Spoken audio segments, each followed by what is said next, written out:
DVಜಿಯವರ ಮಾತಿನಲ್ಲಿ ಶ್ರೀಕೃಷ್ಣ ಪರಮಾತ್ಮ ನರನಹುದು ಹರಿಯುಮ್ಮಹುದು ಅಚ್ಚರಿಯಹುದು ರಹಸ್ಯಮಹುದು ರಸಿಕನ ಅಲಿಪ್ತಂ ಪರಿಣತ ಲೌಕಿಕನುಮಹುದು ಪರಿಪೂರ್ಣ ಮನುಷ್ಯ ಜೀವನೋಜ್ವಲ ಮುಕುರಂ ಗುರುವಾತಂ ಧರ್ಮಧುರಂ ಧರನಾಥಂ ರಾಜ್ಯತಂತ್ರಿ ರಣಜಯಿಯಾತಂ ಪುರುಷಾರ್ಥ ಸಕಲನಾಥಂ ಹರಿಯೆನಿಸಿದನ ಅಖಿಲದಾತ್ಮನ ಅಖಿಲಾತೀತನ್. ಎಷ್ಟು ಚೆನ್ನಾಗಿ ಹೇಳಿದ್ದಾರೆ DVಜಿಯವರು ಕೃಷ್ಣನ ಬಗ್ಗೆ.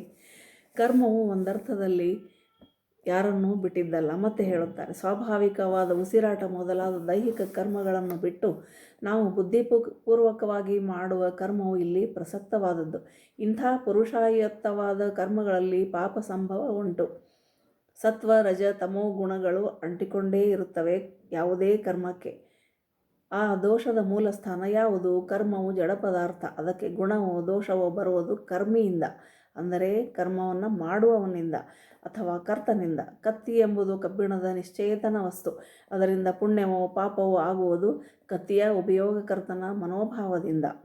ನೀರು ಎಂಥ ನೆಲದಲ್ಲಿ ಹರಿಯುತ್ತದೋ ಅಂಥ ಬಣ್ಣ ರುಚಿ ವಾಸನೆಗಳನ್ನು ತಾಳುತ್ತದೆ. ಕರ್ಮವು ನೀರಿನಂತೆ ಸ್ವತಂತ್ರ, ಗುಣ ವರ್ಣಗಳಿಲ್ಲದ್ದು. ಕರ್ಮವು ಜಗಜ್ಜೀವನದ ಒಂದಂಶ.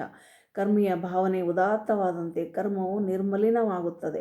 ಕರ್ಮವು ಕರ್ಮಿಯನ್ನು ಅನುಸರಿಸಿ ಪಾಪವಾಗಬಹುದು, ಪುಣ್ಯವಾಗಬಹುದು, ಉಭಯಾತೀತವಾದ ಆತ್ಮೈಕ ವಿಲಾಸವಾಗಬಹುದು.